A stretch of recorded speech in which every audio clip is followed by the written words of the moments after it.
Hey guys, this is the finale. We made the home stretch. This is our last playoff bracket breakdown for the second round.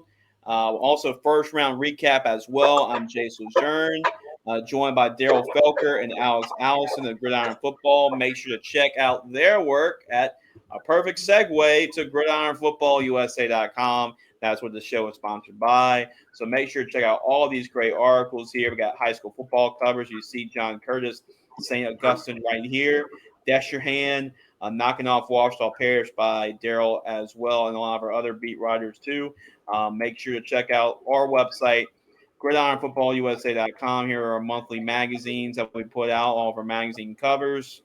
You see college football coverage, NFL football coverage, college commits. Here's our Ball in the Boot shows. You can find all of our Ball in the Boot shows down here, our Player of the Week shows down here. We got a lot of content, Chase with Jace, all that. So make sure to go to Gridiron Football USA.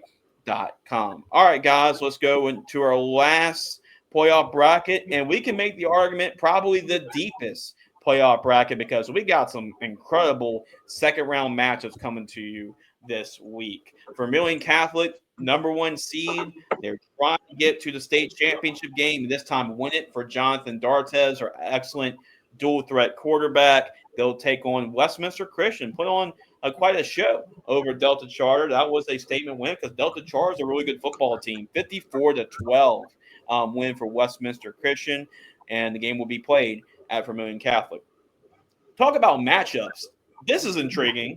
St. Martin's Episcopal, they got a 56-36 win over Delhi Charter. They'll take on St. Edmund. You like points? You like offense?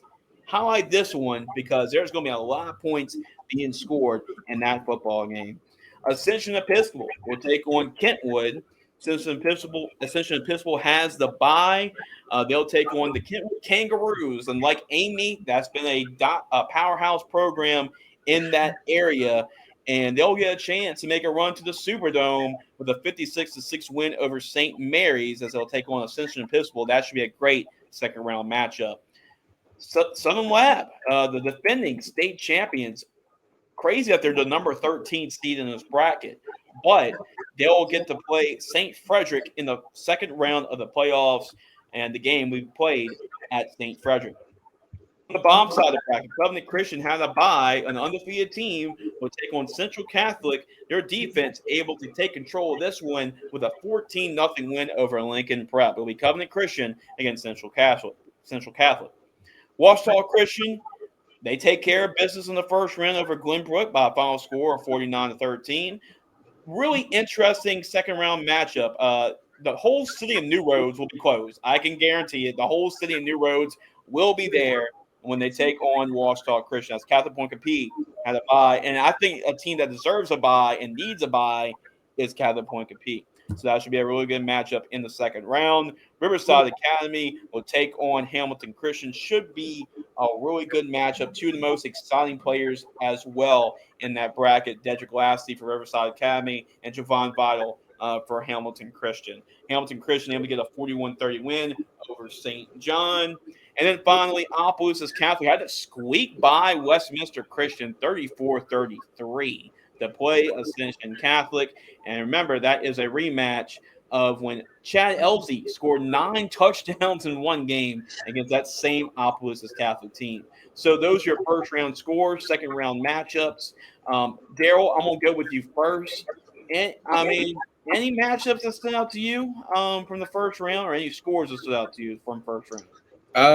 Opelousas Catholic, that one stood out to me a little bit. I thought that they would have won by a bit more of a comfortable lead, but a win is a win in the playoffs. You moved on to the next round. That's all that really matters. But it does kind of further my perspective in their second round matchup that I think Ascension Catholic will have a pretty favorable matchup. Yeah. So that was one that really stood out to me. That was one that really stood out to me. Hamilton Christian as well. Mm-hmm. Yeah, absolutely. What about you, Alex? Southern Lab as well. So okay, Southern Lab. Yep. Yeah, like we said, they're it's Southern Lab, so I don't think anybody was counting them out or expecting them to lose. But 52-0 is a great way to start off the playoff. Yeah, it really is. Really is. Show them that you're defending state champions. What about you, Alex? I really think the Central Catholic game, Yeah. the win over excuse me, the win over Lincoln Prep, 14-0, tells us a lot about what that CCA Central Catholic game is going to end up looking like. It's going to be, I think it's going to be a very claustrophobic game. Yeah. Very low scoring, where CCA is undefeated. This is one of those teams that hasn't been there before. Yeah. And you're playing a team with not a very high-powered offense, but with a great defense. And Yeah. I wonder what that's going to end up looking like once we get there. But I'll talk about that more when we. But I think it tells us a lot about what that game's going to look like, and less about maybe the results. But I think that's a very telling first-round game. All right, guys, there's some really good second round matchups in this playoff bracket. So let's go and talk about them, because a lot of these games could go either way. Now, Vermilion Catholic, led by Jonathan D'Artes. John D'Artes, what a season. Vermilion Catholic, the Screaming Eagles are making certainly a lot of noise. 10-0, undefeated. Haven't really been challenged this year, except maybe really twice this year. They beat ERAF 41-34 and defeated Catholic New Iberia 14-10. But besides that, they pretty much ran away from everybody they played, including Riverside Academy. Jonathan D'Artes went to the state championship as a sophomore, came up short against Washita Christian in the state championship. He's done pretty much everything that you expected to do, but has not won a state championship. That's the one thing that eludes him. So I have Vermilion Catholic. He's winning this football game. I think they're going to be very motivated to get back to the Superdome. So I got Vermilion Catholic winning. Yeah, it's Vermilion Catholic. Yeah, I'm rolling with them for sure. There are a lot of nothing against Westminster Christian, and congratulations on a huge blowout win over Delta Charter, which I think we didn't necessarily see coming. But there are a lot of interesting round 2 matchups this week in this bracket. This is not one of them. Yeah. Vermilion Catholic's going to win this game. They will win it comfortably, as they have all season. Now, I'll talk about what's a great matchup. It's St. Martin's Episcopal, led by the #1 running back in the country, Harlan Berry. They're going to take on St. Edmund. And if y'all don't know much about the St. Edmund football team, they can put points up.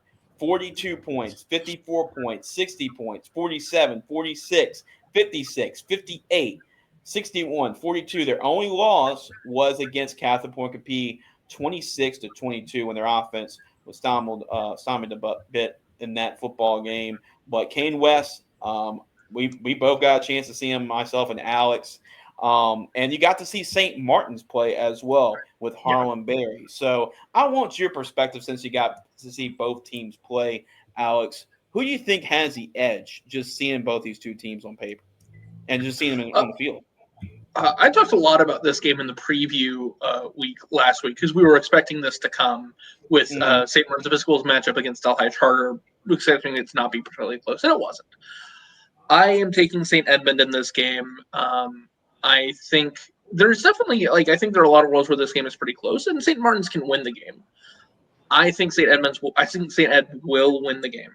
Absolutely. I think there are worlds where it isn't even that close. I do not have faith in St. Martin's defense at all. Dedrick Lasty is awesome. He is better than Henry Summerlin. Don't get me wrong. Yeah. But St. Ed's can run the ball on you. Their offensive, I think the matchup that is the lopsided thing here that will decide this game is St. Edmund's offensive line and St. Martin's defensive line. I don't think it's close. I don't think it'll be competitive.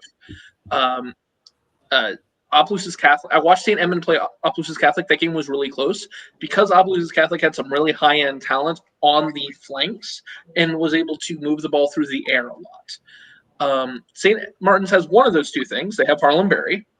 Yeah. Great outside flank. They will break off some plays here. They will score points. He is the best player on the field. He is the best player on the field in every game that he plays. He's the best player on the field in this bracket. Yes, sorry, Jonathan D'Artes. Sorry, Chad Elzy. Sorry, all these other players. He's the best player on the field. He is the best player on the field. Yeah. And if they win, it will be because of him. Period. End of full stop.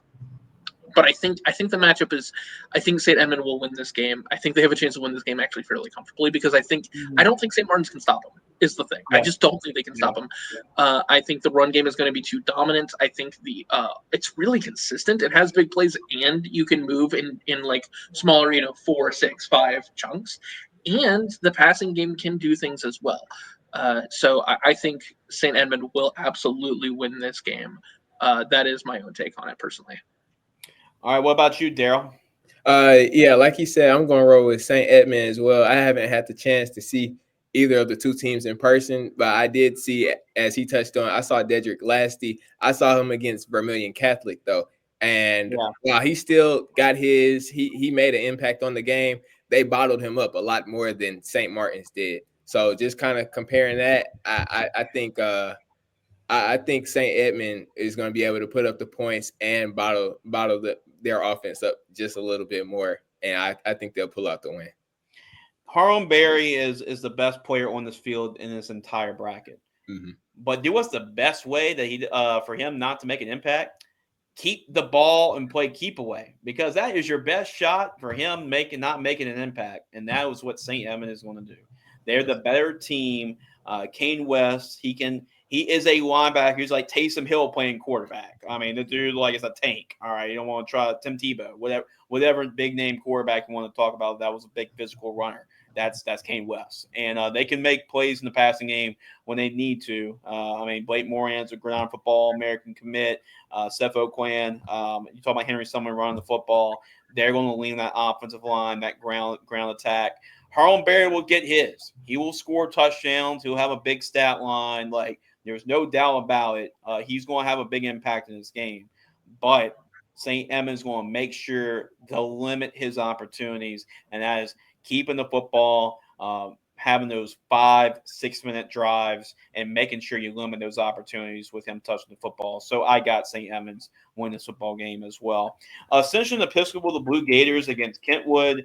Kentwood's been a great football program, a lot of state champions, a lot of speed, great athletes. You look at their schedule this year. They lost to Amy 28-25. That was a close game this year. They lost to Jules Sumner 20-14. Look at this, guys. Their 3 losses, they've lost by 14 points combined, 13 points combined between 3 games. They lost 13-8 to Southern Lab, 28-25 to Amy, and 20-14 to Jules Sumner. Is that a 4-team district that they're in? In district? Yeah. Yeah, there's not many teams. It's like Southern Lab, Thrive Academy. Yeah, there's not. I don't know. I don't like. It doesn't really matter, but I just man, that's weird. Anyway. Yeah, it's always been weird how it's always been laid out. Looking at the Blue Gators at Ascension Episcopal, their one loss this year was Vermilion Catholic 49-27, but they've had a great season and they pretty much dominated most of their opponents. So this is going to be interesting, guys. But I like Kentwood. Kentwood's been in this. They've been known for making deep runs in the playoffs. Now they got a new head coach. It's not Coach Foster leading the program. It's Coach Dyson leading the program now. But still, this is a great football team. A lot of these guys are playing in the Gridiron Football All-American game as well. So I got to link with those guys, right? Coach Blunt play as well in his first year, doing a great job taking over for Coach Foster. But he's been there. He's been the OC over the last couple of years when they won state championships. And y'all know this. Know Trey Palmer, who's with the Tampa Bay Buccaneers. Yeah. He went to Kentwood, and let's just say they've had speedsters like that, so they're very athletic. I'm going to go, even though Ascension Episcopal is a higher seed, I'm going to go with Kentwood to get the win. Yeah, I'm going to go with Kentwood as well. I mean, looking back to last week, the 56-6 win, that was a big win. And just looking over their regular season schedule, I mean, like we said, they had 3 losses, 3 really good teams, Jules Sumner, A-Meet, and Southern Lab. And, I mean, the gap was less than 20 points with all games combined. So, I mean, they know how to hang around in those big games. And I think come playoff time now, I think they've kind of figured out how to pull it out. So I'm going to roll with Kentwood as well. I'll make the argument for Ascension Episcopal, which sounds weird to say for the 5 seed, but there are a lot of. I'll go ahead and I'll start with this. I'll pick Ascension Episcopal straight up to win the game. Here's the argument, and this is like I think the game's going to be really close for the record.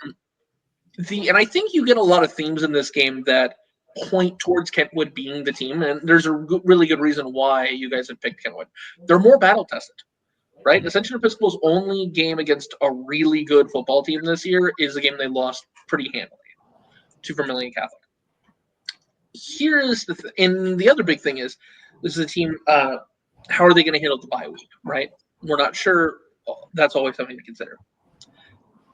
Kentwood doesn't have a super impressive win.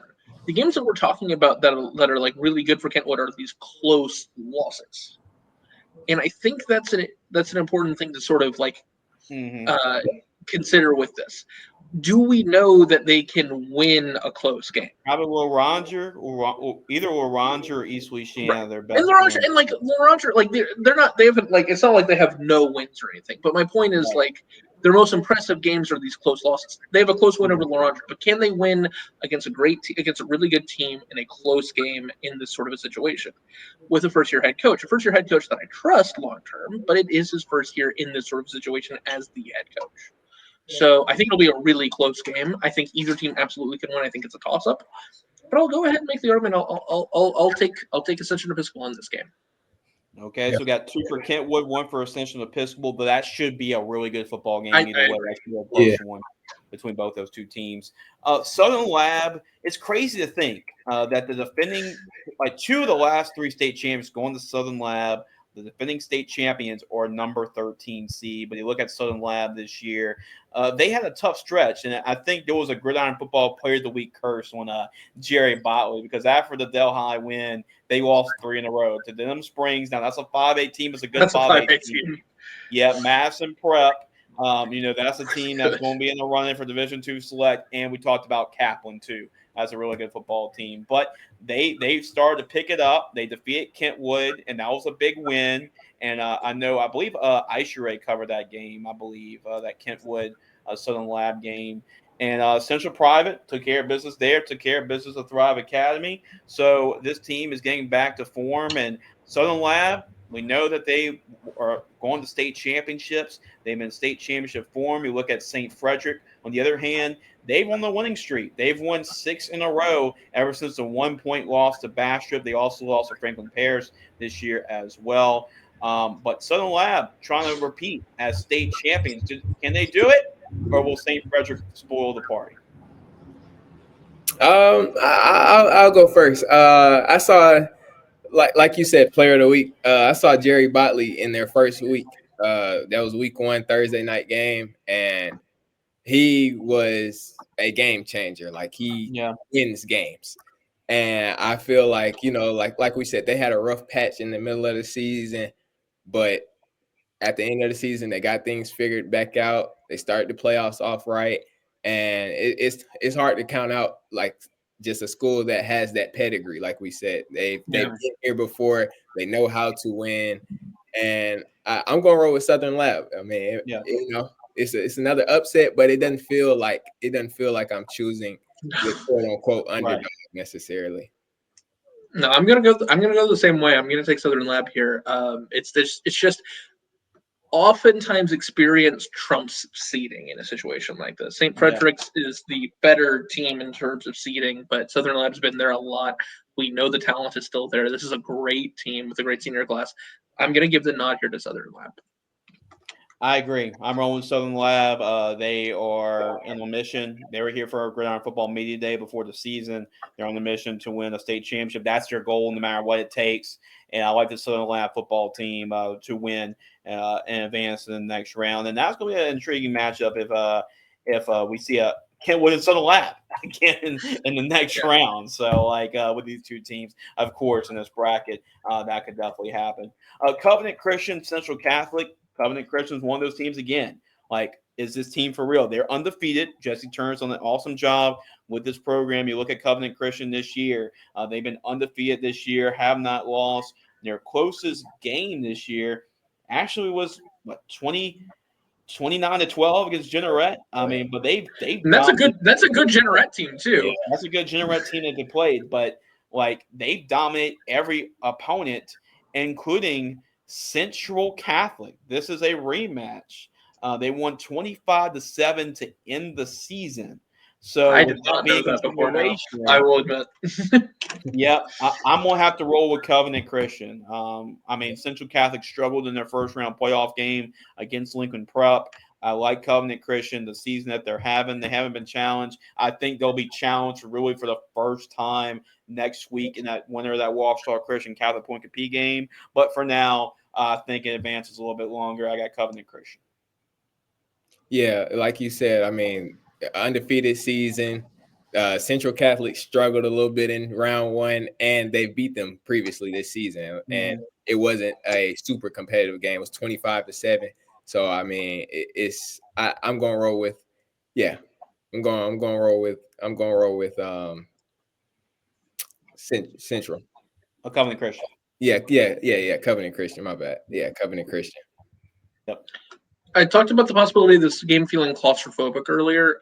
I would be shocked if this game combined for more than 40 points. Yeah, take the under. Take the under. Take the under. Although, it's funny. We keep saying take the over, take the under, but it's like, well, if the game is projecting to be really high scoring or really low scoring, right, that's a good point.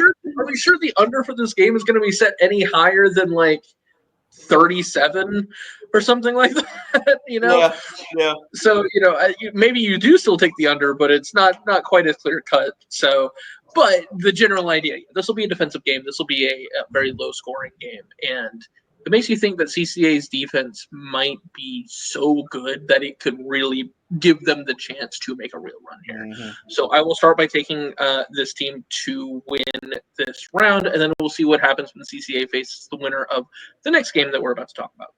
Absolutely, and that's Washita Christian and Catholic Point Capee. Washita Christian, like I said, 2 of the last 3 state championships went to Southern Lab. What was the other one? Washita Christian. So the last 2 state champions have been double-digit seeds. Washita Christian, Stephen Fitzhugh, they're just a program, man. No matter how much they're losing or how much guys they have to bring back, they just keep on winning. The reason that they're number 11, they haven't played the strongest schedule this year. They start playing some tough teams at the end of the season. Their one loss this year was to Oak Grove, and it was a blowout loss, but this is a team under Coach Fitzhugh that has won a lot of state championships, and they've been used to this. Now Catholic Point Capee under Coach Carruth, a newer, younger head football coach, an awesome job winning a district championship this year. They were 9-1. They were undefeated, trying to go 10-0, and they lost to Opelousas Catholic at the end of the season. So I feel like the bye benefits them. I thought that they were a little tired. They found a way to beat St. Edmund. It was a gritty game, but you can tell they're playing guys both ways. They were tired, and they just ran out of gas at that last game. At the end of the season. So I think that we talk about buys helping or hurting teams. I think it does help Catholic Point Capee here. They definitely deserved a week of rest. But this Washita Christian team is going. I mean, they're just been that mindset, right? It's a program. It's a championship program over there. That's what they expect. Now they go on the road. It's in New Roads, and I tell you, the whole city will be shut down, and that will be packed to Bram. It would be standing room only for that football game, like it was when they played St. Edmund for the district championship. So that's on the bigger level. So it will be a tough environment to play against, but you got to trust Coach Fitzhugh and Washita Christian, their program. So I'm on good with the Eagles here to get the upset on the road. Yeah, I actually when we did the breakdown last week, I actually wrote with Catholic Point Capee. I think I went with them going to either the semi or the quarterfinals. But looking at it now, I'm not too sure. I mean, Washita Christian, like we said, they have that pedigree that we look for, but also just the season that they've had. I mean, they had the one loss. It was a close game, a good opponent, Oak Grove, like you said. So yeah, looking at the rest of their schedule, they blew out every other opponent that they had. So I mean, it's tough to go against them. So I'm going to roll with Washita Christian. I definitely think that's going to be a really good game, though. Like you said, packed out, just the energy there, and that might help Catholic Point Capee out. So the energy from the crowd. Yep. Yeah, so I think it's going to be a really good game, but I'm going to roll with Ouachita. I think you have to roll with Washington Christian. Washington Christian beat Mangum 50-12. Yeah. Yeah. Whoa! What? Can we talk about that for a second? This is the same Mangum team that Jace has going to the Dome in Division IV non-select. 50-16, excuse me, but the same point. Wow, right? That's unbelievable. So that alone says a lot about what this team is and about what this team can be. And they have lost to Oak Grove, but it's Oak Grove that we're talking about. So whatever. Washington Christian's really good. So here's what I'll say. I was at the St. Edmund Opelousas Catholic game, and I'll talk about that more when we get to the Opelousas Catholic game. But the expectation was that game would be for the district championship. It wasn't, because Catholic Point Capee packed the stands and beat St. Edmund, won the district. Yep. I was at that game. Do not count that team out, because that's a really impressive win. And at home, the home field advantage, I think, might matter a lot in a game like this. I think it'll be very close, but I can't quite pick against Ouachita Christian and what they've been able to do this season, just destroying most of the teams that they've played. So that was the most interesting. Usually when you go post game and you go and listen to the coach speak to the team, usually it's just yourself out there, maybe the other media members. The whole town of New Rose was on the field listening to Coach Carruth talk. It was unbelievable. I've never seen anything like that. Like, they packed and stormed the field for a high school game, and the whole town was just standing there like it was like Jesus talking to the apostles, right? It was like that. It was insane to seeing something like that. Never seen anything like that before. And that's what it was in that Catholic Point Capee game. So that atmosphere is going to be insane in that football game. But that should be a great matchup. Yeah. When you described that atmosphere, it reminded me of the Ash and Neville game that I went to. Where it was literally like it has an impact on the game just because fans are packed out, everybody's behind you. I mean, it was a district championship, 2 9-0 teams, senior night. I mean, the energy was there, and it really helped them. And like you said, after the game, it wasn't just the players gathered around, all the students from the student section, all the fans, everybody was down on the field taking pictures and just celebrating. And you could tell it meant a lot to not only the team but just the whole community. So it's a different feeling. I'll try to be quick about this because this is not relevant to this game, but it's a different feeling. I was at the Ash Russin game and it felt the exact same way. That this Ash team, there's an environment around that team. They stormed the field. It all felt different. The other game I was at where it felt like that, and I think it tells you a lot about this 1A district that these three teams are in, is the St. Edmund and Opelousas Catholic game. Yeah. St. Edmund was on the road and it felt like that. And you had people, storming the field on the road after one of the greatest football games I've ever watched. So there are just some teams and some environments, some districts where it just feels a little bit different. It's exciting to watch, and we might get a game like that at Catholic Point Capee this week. Mm-hmm. Absolutely. I mean, we have another really good. I mean, you talk about just really good talent, individual talent. Go see Dedrick Lasty at Riverside Academy, and go see Javon Vital at Hamilton Christian. So, there's going to be some points being scored. Both those players are going to put up theirs, and they're going to put up their touchdowns. The question is, what overall team is going to have the better overall performance? And I got to go with Riverside Academy. Like Mangum, this is another number 7 seed that I have making a run to the state championship game. I really like this Riverside Academy football team because of their balance offensively. They made to the state championship game last year, so they can run it. Not only run it with Desert Lassie, but they can throw it too.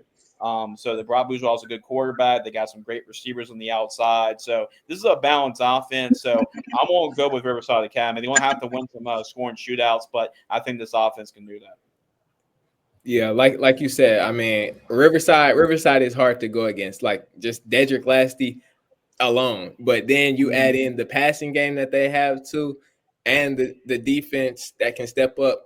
it's tough. So I mean, because even in the Vermilion Catholic game, which is the number one team, they got out to a quick jump. It was like a 14 or 21 point lead, and that was why they lost the game, because the defense started to play eventually in the game. They were getting stops on one of the best offenses in the bracket. So I definitely think they have the potential, but after seeing Javon Vital's performance last week, I don't know. It's tough. I think this is going to be a really good game. I do think Riverside is going to pull it out at home, but I think this game is going to be really fun to watch. Like you said, just two really, really electric offenses. Yeah, two electrifying players for sure. But two really, really fun offenses. I think this will be very high scoring. I was at the Riverside St. Martin's game where Harlan Berry got his. Now, Javon Vital, as good as he is, he's not Harlan Berry. But he's only still a sophomore too, so he's still got room to grow with Javon Vital. So I just trust him. No, and that's not disparaging to Javon Vital. Yeah, he's really, really good. The thing that worries me is the defense, right? This is a team that gave up 30 points to a 23 seed in St. John. Yeah. And I've watched what Riverside does to bad defenses. Because, again, I was at the Riverside St. Martin's game where they had 11 possessions. They scored 11 touchdowns, and Dedrick Lassie had 9 of them. So, I'll take Riverside. This might be one of those games where Riverside gives up a bunch of points but wins by 20 anyway because they're just completely unstoppable on offense. So, give me Riverside to win the game. And the one thing I want to note before we go to our final game, Hamilton Christian doesn't have many numbers, even for 1A. Like now their players are they have 16 players. Yeah. That's about it. But they're all good. They're all 15, 16 deep, but they're all good. But the problem is you just don't have enough. 16 players. So it's right. That's why they're that good despite having that many players. But they just can't. They don't have the depth as well. I don't think to keep up with Riverside Academy as well. So I'm gonna go with Riverside. Opelousas Catholic, Ascension Catholic, Troy LaBeouf. I did a show. So Troy LaBeouf calls games for Ascension Catholic, and I do a show with Grant on Friday nights in the Bayou. Troy was listening, and I think Grant said something, and Troy said everyone clip that and use that as motivation for the Ascension Catholic team. Well, I know Opelousas Catholic's got the 9-touchdown clipboard from last year, newspaper clippings, because that's how many touchdowns they gave up to Chad Elsie last year in the playoffs, in this rematch. 9 touchdowns to Chad Elsie. So they're going to be motivated. One thing, be motivated to stop that and contain him. Another thing is to actually do it, because Chad Elsie is that good too. So Ascension Catholic, they've been really good this year. They defeated Episcopal this year. Looking at their schedule as well, their one loss was to Dunham, and they actually played Dunham really well. I was at that football game. It was actually, you can say, Elijah Haven, it probably was his worst game all year long, and they found a way to win that game 21-18. So Ascension Catholic's a good team. Chad Ellis, we talk so much about him, but they're good defensively, and really Troy LaBeouf's son as well, Camille LaBeouf's pretty good quarterback as well. So I'm going to go with Ascension Catholic. I really don't think it's going to be that close, to be honest with you guys. I mean, I think Ascension Catholic rolls. And here Will Eleanor Cease, the former LSU quarterback, first year as a head coach, doing a good job with that team. So I'm going to go with Ascension Catholic. And if you talk about running back matches, potentially Dedrick Lassie against Chad Elsie, buy your tickets right now if you want to see track meet on grass, because that's what you're going to see that next round. I kind of have a similar feeling to you, Jace. Yeah. I think Opelousas Catholic would have been a really interesting sleeper team in this bracket had they been facing anybody else in the second round other than Vermilion. But I mean, I think it's just a really bad matchup. We've already seen the matchup before. But you give me Opelousas Catholic against CCA, for example. You just flip their seeding with Central Catholic. And I think Opelousas Catholic has a really good chance to win that game. I watched them play St. Edmund. That's a really, really good football team. It's an offense that's not just going to get stopped by a stout defense. The problem is that I think they're just going to get a run on. Chad Elsie's done it before. I think he's going to do it again. I don't know how close this is going to be. They had to squeak by in, and admittedly not bad Westminster Christian team, but I don't think it'll be that close. I think Opelousas Catholic is a really good team that drew a really rough round one opponent. Yeah, I agree. What about I'll you? run two up on it, but you got to mean what I mean. Yeah, I saw Chad Elzy early in the season at the Jamboree, and Yep. that was my first experience with him. I had heard the 9 touchdowns, but no, seeing him in person, it was different. Like he just plays insane, and I Yeah. like you said, I think he's just going to run away with the game. And yeah, I think Ascension Catholic is going to win this one by a comfortable margin. Yeah, this is the bracket. Just to wrap it up, guys, this is the bracket we talk about so much, star power. There's a lot of Yeah. individual talent in this bracket. I mean, we talk about with Harlem Berry for say They're 1A teams, right? So that's what the Johnson. teams are. Yeah, it is for most part. But it's going to come down to, I think here is just what defense can get that one stop or one turnover or one big break or maybe maybe it could be an onside kick recovery. Like it's going to come down to stuff like that because I just don't see how defenses are going to stop each other. I mean, I just don't. It's definitely an offensive bracket, but that's gonna be a lot. That's gonna be a lot of fun matchups in that bracket, guys. It's gonna be really exciting. We're going to round 2, guys. Another step into the road to the dome. So we're really excited to cover it. So for all of our stuff, make sure to go to our website. Once again, gridironfootballusa.com. You see a lot of our Diamond in the Rough articles on the right here. You see all of our shows. The Going Bowling Show, myself and Annie records every week as well, talking about the bowl game commits. And speaking of the bowl game, make sure to go to our website also to order your tickets and pre-order for our Gridiron Football All-American Bowl game, which will be on Monday, December 30th. Guys, another show in the books, and next week we'll get the chance to talk next week and talk about quarterfinal matchups. And guess what? We're talking about there's been a phrase by Coach Bourgeois at Episcopal High School. If you're practicing on Thanksgiving week, that shows you had a really good season. And now teams get a chance to win. If you can practice on Thanksgiving week, that shows that you're in for a special season. So for Daryl Felker, for Alex Allison, I'm Jason Luzerne. Make sure to subscribe to our YouTube channel. Catch us at gridironfootballusa.com. And I also appreciate Grant Sashray for tuning in as well, for coming on and helping us out. And we appreciate all of y'all for tuning in. We'll see y'all next week on Ballin in the Booth.